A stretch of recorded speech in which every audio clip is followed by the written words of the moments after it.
यीशु मसीह के नाम में आप तमाम देखने वालों को पास्टर सालम की तरफ से सलाम पहुँचे। मैं शुक्रगुजार हूँ नेशनल टीवी का, जिस पर उन्होंने मुझे इस बात के लिए मुझे मौका बख्शा कि मैं खुदावंद की आवाज़ को आप तक पहुँचा सकूँ। और आज का जो प्रोग्राम है उसका नाम भी खुदावंद की आवाज़ है। खुदावंद का शुक्र अदा करते हैं कि वो हमेशा अपनी आवाज़ को लोगों तक पहुँचाने के लिए हमेशा वो तैयार रहता है। इसी तरह हमें भी हमेशा खुद को तैयार रखना है कि खुदावंद की आवाज़ हमारी ज़िंदगी के अंदर एक ऐसी आवाज़ बन जाए जिससे हम हमेशा बढ़ते ही चले जाएं। यकीनन खुदावंद की आवाज़ हमारी ज़िंदगियों को बदलती है, हमारी सोचों को बदलती है, हमारे हालात बदल जाते हैं, हमारा घराना बदल जाता है, हमारा शहर मुल्क बदल जाता है। इसलिए कि खुदावंद की आवाज़ खुदावंद का जिंदा कलाम है जो कि हमेशा ज़िंदगियों को आज़ाद करता है और बीमार अच्छे होते हैं इस आवाज़ के वसीला।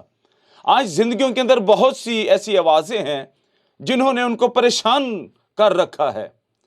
तकलीफ़ें हैं, रोना चलाना है, शोरगुल है, लड़ाई झगड़े हैं। लेकिन अगर हम चाहते हैं कि ऐसी आवाज़ ज़िंदगी के अंदर ख़त्म हो जाए तो हमें खुदावंद की आवाज़ को अपनी ज़िंदगी में लेना होगा। आज खुदावंद के कलाम में से जो हम सुनने जा रहे हैं, मैं ईमान रखता हूँ इस कलाम के वसीला खुदावंद आपकी ज़िंदगी में, आपकी सोच में, आपके घराने में एक नया और जलाली काम करेगा।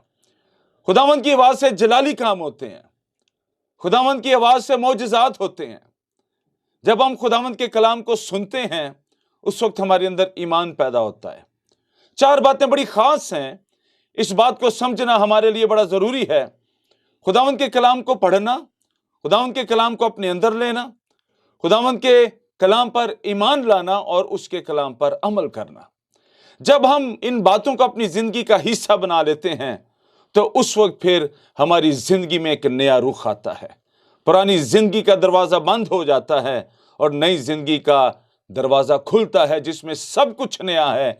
जहाँ आंसू थे वहाँ पर अब खुशी है, जहाँ पर गम था वहाँ पर अब शादमानी है, जहाँ पर बीमारियां थी वहाँ पर अब खुदावंद के मौजज़ात हैं। लानत जो है वो बरकत में बदल जाती है। मेरे अज़ीज़ों, हम इस बात पर ईमान रखें, ये सारे बड़े जलाली काम सिर्फ खुदावंद की आवाज़ के वसीला हैं। खुदावंद की आवाज़ में कुदरत पाई जाती है, कुव्वत पाई जाती है, जो हमारी ज़िंदगी को ऐसा बदलती है कि हम फिर पीछे मुड़कर नहीं देखते, हम फिर आगे की तरफ, अपने निशान की तरफ दौड़े हुए जाते हैं। बाइबल मुकद्दस इस बात की गवाही देती है कि जिन जिन लोगों ने खुदावंद की आवाज़ को सुना उनकी जिंदगियां मुनफरिद हो गईं। अब्राहम को बुलाया तो वो कहता है मैं हाजिर हूं, और जब वो हाजिर अपने होने का सबूत देता है तो खुदा उससे कलाम करता है। आज भी जब हम खुदावंद की आवाज़ को सुने तो कहें खुदावंद मैं हाजिर हूं, और जो लोग हाजिर होते हैं उसकी हुजूरी में खुदावंद उनको बरकत जो है वो बख्शता है। ऐसे लोग कभी भी बरकतों से महरूम नहीं रहते। तो आज मैं खुदावंद का शुक्र अदा करता हूं इस अच्छे सुहाने मौका के लिए। इस टेलीविज़न के जरिए खुदावंद की आवाज़ आप तक पहुंच रही है, और जब आप कलाम को सुने तो पूरे तौर से यही मान लाएं कि खुदावंद की आवाज़ आज मेरी जिंदगी में निजात का काम करेगी। खुदावंद की आवाज़ के बगैर कोई निजात का काम नहीं है। आवाज़ें बहुत सी हैं, हर तरफ कोई ना कोई आवाज़ है, लेकिन अगर कोई आवाज़ तब्दीली पैदा कर सकती है, अगर कोई आवाज़ उम्मीद हमें दे सकती है तो वो खुदावंद की आवाज़ है, और वो खुदावंद का जिंदा कलाम है। जिंदा खुदा का जिंदा कलाम हमारी जिंदगियों को बदल देता है। आज खुदावंद के कलाम में से नए अहदनामा में फिलिपियों के नाम पौलुस रसूल का खत, उसका 2 बाब और उसकी 5वीं आयत को मैं पढ़ना चाहता हूं। खुदावंद के कलाम में यूं लिखा है, वैसा ही मिजाज रखो जैसा मसीह खुदावंद का भी था। आमीन। इस कलाम के हिस्सा के अंदर एक लफ्ज यहां पर हमने पढ़ा है, मिजाज। मिजाज लफ्ज को जब हम ओरिजिनल ग्रीक लैंग्वेज में पढ़ें तो उसने उसका मतलब दिया है ज़हन, ख्याल। यानी कि कलाम में यह सिखाया जा रहा है कि वैसा ही ज़हन रखो जैसा मसीह खुदावंद का था। आज हमें इस बात को सीखना बड़ा जरूरी है कि हमारी जिंदगी के अंदर क्या मसीह खुदावंद जैसा मिजाज है या नहीं है। खुदावन यीशु मसीह के मिजाज को अगर हम समझ जाएंगे तो हम मोहब्बत करना सीख जाएंगे, हम माफ करना सीख जाएंगे, इसलिए कि उसने मोहब्बत की, उसने माफ किया, उसने कहा बाप इनको माफ कर, ये नहीं जानते।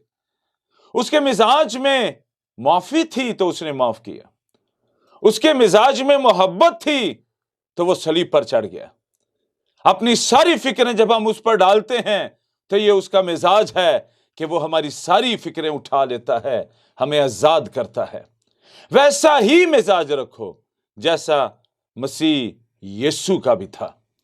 खुदावंद यीशु मसीह के मिजाज को जब हम समझना शुरू हो जाएंगे मेरे अजीजों, हमारे मिजाज में तब्दीली आएगी।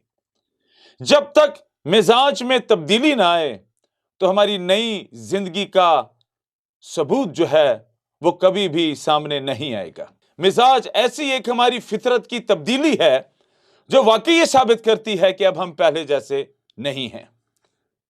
खुदावंद यीशु मसीह की कलीसिया, उसका मिजाज भी वही होना चाहिए जो खुदावंद यीशु मसीह का है, इसलिए कि उसने कहा था मैं अपनी कलीसिया बनाऊंगा। जब उसकी कलीसिया की बात करते हैं तो आज हमें इस बात को सीखना है कि कलीसिया का मिजाज भी वही होना चाहिए जो खुदावंद यीशु मसीह का है। उसकी जिंदगी एक बेदार जिंदगी है, कलीसिया को बेदार होना चाहिए। उसकी जिंदगी के अंदर माफी का पैगाम है, कलीसिया को माफ करने वाला होना चाहिए, खादिम को माफ करने वाला, मोहब्बत करने वाला। तो वैसा ही मिजाज रखो। आज अफसोस से यह कहना पड़ता है कि कलीसिया अपनी असल शक्ल जो है उसको खो रही है, उसकी तस्वीर धुंधली होती जा रही है, इसलिए कि कलीसिया में मसीह यीशु का मिजाज जो है वो नजर नहीं आता। ये तब ऐसे होता है जब हम खुदावंद यीशु मसीह के लिए दरवाजा नहीं खोलते। वो कहता है देख मैं दरवाजा पर खड़ा हुआ खटखटाता हूं, वो खटखटा रहा है, हम खोल नहीं रहे, इसलिए कि हम अपनी मर्जी करते हैं, हम खुदावंद की मर्जी को नहीं जान सकते। खुदावंद अपनी आवाज के वसीला, अपने कलाम के वसीला अपनी मर्जी को जाहिर करता है। अगर हम अपनी जिंदगियों में खुदावंद की मर्जी को जानना चाहते हैं और ये सीखना चाहते हैं कि उसकी मर्जी मेरे लिए क्या है, तो मेरे चीजों खुदावंद की आवाज हमें खुदावंद की मर्जी को समझना और सीखना सिखाती है। खुदावंद अपनी मर्जी को अपनी आवाज के वसीला, अपने कलाम के वसीला अपने लोगों तक पहुंचाता है। उसने कहा और हो गया, ये उसकी आवाज का कमाल है, ये कुदरत है, ये करिश्मा है, ये एक आसमानी कुदरत जो है उसकी आवाज में से होकर आती है, उसके जलाल में उसकी आवाज है। कलाम में लिखा हुआ है कि उसकी आवाज बहुत से सैलाब के शोर की सी है, बहुत से पानियों की सी है। तो आज ये पैगाम, ये आवाज जो आप तक पहुंच रही है, मैं ईमान रखता हूं इस आवाज से आपकी जिंदगी में एक नया रुख आएगा, क्योंकि ये आवाज आपके मिजाज को बदलेगी और मिजाज को बदलने से मुराद आपके जहन को, आपकी सोच को बदलेगी। जब हमारी सोच बदलती है हमारी जिंदगी बदलती है। जब हमारी जिंदगी में तब्दीली आएगी तो उस वक्त हमारी जिंदगी में सब कुछ नया होगा। नई चीजें नई जिंदगी के साथ उनका ताल्लुक है, और नई जिंदगी सिर्फ खुदावंद यीशु मसीह के करीब आकर, उसके हुजूर झुककर और अपने गुनाहों से तौबा करके जो है वो तभी हमें मिल सकती है।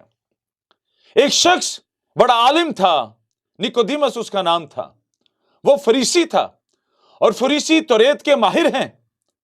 उसने रात के वक्त खुदावंद यीशु मसीह से आकर बात की और उसको कहा जो मौजज़े तू दिखाता है कोई शख्स नहीं दिखा सकता जब तक खुदा उसके साथ ना हो। खुदावंद यीशु मसीह ने उसकी बात का रुख जो है वो तब्दील किया, जबकि वो शख्स जो है वो बड़ा एक आलिम शख्स है, वो कोई आम सी शख्सियत नहीं है, और वो ज्यूश की जो एक काउंसिल है जिसको सनहेड्रिन कहते हैं, जो सारे ऐसे मामलात को वो उनका फैसला करते हैं, किसने क्या करना है, किसने क्या नहीं करना, और ये बड़े आलम लोगों की एक काउंसिल है, ये उसका मेंबर है। दिन में आता तो शायद इसको निकाल दिया जाता, लेकिन ये मजबूर हो गया खुदावंद यीशु मसीह के पास आने के लिए, इसलिए कि तौरात के मुताबिक, शरीयत के मुताबिक, पुराने अहद के मुताबिक जितनी नबूवतें थी वो सारी मसीह यीशु पर पूरे तौर से पूरी हो रही थी। वो मजबूर हो गया उसके पास आने के लिए, کہ मैं ये जान सकूं ये कौन है, क्योंकि हर नबूवत इसमें पूरी होती है, क्योंकि वो जानते थे मसीहा आएगा और वही बड़े बड़े जलाली काम करेगा। इसलिए उसने मुझसे की बात की है कि कोई शख्स नहीं दिखा सकता जब तक खुदा उसके साथ ना हो। यानी कि इस बात का उनको यकीन हो गया है कि खुदा इसके साथ है, लेकिन कमी इस बात की थी कि वो नहीं पहचान पाए कि यही मसीह है। खुदा यीशु मसीह ने उसकी गुफ्तगू का रुख तब्दील किया और उसको ये जवाब दिया, जब तक कोई नए सिरे से पैदा ना हो वो आसमान की बादशाही को देख भी नहीं सकता। उसने नए सिरे से पैदा होने की बात की है। तो हमने इस रुख को देखना है कि उसने मौजज़े से उसकी निगाह हटाकर नई सिरे से नई जिंदगी की बात की है। मेरे अजीजों, जब नई जिंदगी हम हासिल कर लेंगे हमें मौजज़ात भी मिल जाएंगे। आज लोग मौजज़ा पाना चाहते हैं, शिफा पाना चाहते हैं, बीमारी से निकलना चाहते हैं, लेकिन नई जिंदगी से बेखबर रहते हैं। लेकिन जब हम नए हो जाते हैं, नया इंसान बन जाते हैं, उस वक्त हमारी जिंदगी में आसमान के दरीचे खुल जाते हैं, हम आजाद हो जाते हैं। मौजज़ात हमारा हक है, ईमान लाने वाले का हक है मौजज़ा लेना, ईमान लाने वाले का हक है शिफा पाना। लेकिन जब ईमान नहीं लाएंगे तो ये सारी बरकत हमारी जिंदगी से दूर रहेंगी। ईमान के लिए जरूरी हम यीशु मसीह को अपनी जिंदगी में आने दें, इसलिए कि वो ईमान का बानी है। जो बानी है ये उसकी पहचान है। जब वो हमारी जिंदगी में होगा तो हमारी जिंदगी की पहचान बदल जाएगी। खुदा यीशु जिंदगी में होगा तो हमारी जिंदगी में ईमान होगा, ईमान होगा तो हमारी जिंदगी में मौजज़ा होगा।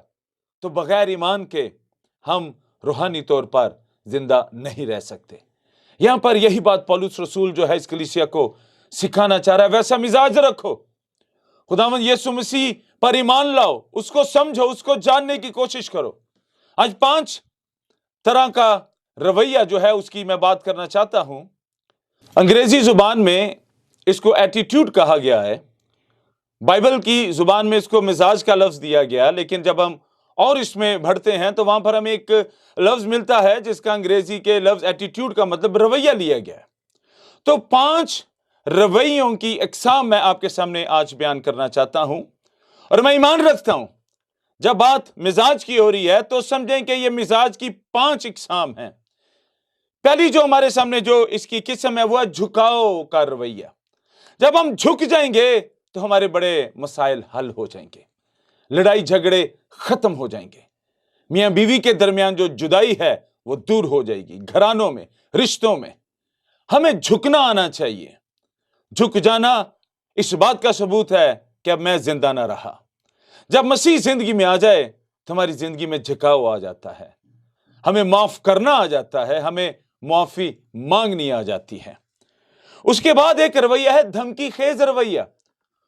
लोग जो है ऐसा रवैया रखते हैं, एक धमकी उनके अंदर से निकलती है, तू ऐसा करेगा तो मैं ऐसा कर दूंगा। खास तौर पर मैंने रिश्तों में ऐसा देखा है, जल्दी से शौहर बीवी को तलाक देने की धमकी देता है, एकदम से बीवी शौहर को छोड़ने की, घर छोड़ने की धमकी देती है, बच्चे ऐसी धमकी देते हैं। यानी कि ये एक बड़ा रोजमर्रा की जिंदगी का हिस्सा बन गया है।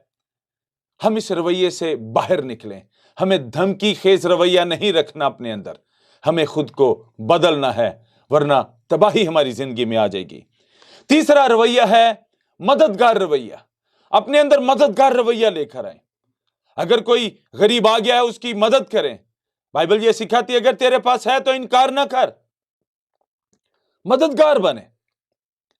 जिस तरह से भी हम मददगार बन सकते हैं, किसी को अच्छा मशवरा देकर भी मददगार हो सकते हैं, किसी की माली तौर पर मदद करके भी हम मददगार हो सकते हैं।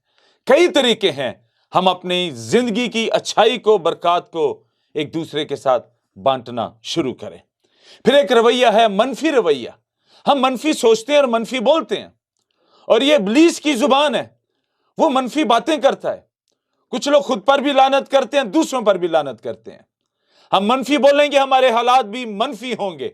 मुस्बत रवैया पैदा करें, और मुस्बत रवैया सिर्फ खुदा की आवाज से हम तक पहुंचता है, खुदा के कलाम से हम तक पहुंचता है। और मुस्बत रवैया ही ईमानदार की जिंदगी का हिस्सा होना चाहिए। और यह मुस्बत रवैया हमने खुदावंद यीशु अल मसीह से सीखा है, उसने माफ किया है। आखिर में 5वां रवैया जो है वो है پر امید رویہ، اپنی زندگی میں پر امید رہیں، اپنی مصیبتوں کو نہ دیکھیں، اپنے برے حالات کو نہ دیکھیں، اپنی غربت کو نہ دیکھیں، پر امید رہیں کہ جس خداوند کے نام سے میں دعا کرتا ہوں، جس کے حضور جھکتا ہوں، وہ مجھے گرنے نہیں دے گا، وہ مجھے غریب نہیں رہنے دے گا، وہ مجھے بیمار نہیں رہنے دے گا۔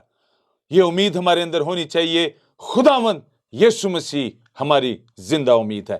آپ تمام سننے والوں کو میں ایمان رکھتا ہوں خداوند کے کلام سے برکت ملی ہے، اس کلام کو اپنے اندر محفوظ رکھیں اور خداوند میں بڑھتے چلے جائیں۔ خداوند آپ سب کو بڑی برکت دے، آمین۔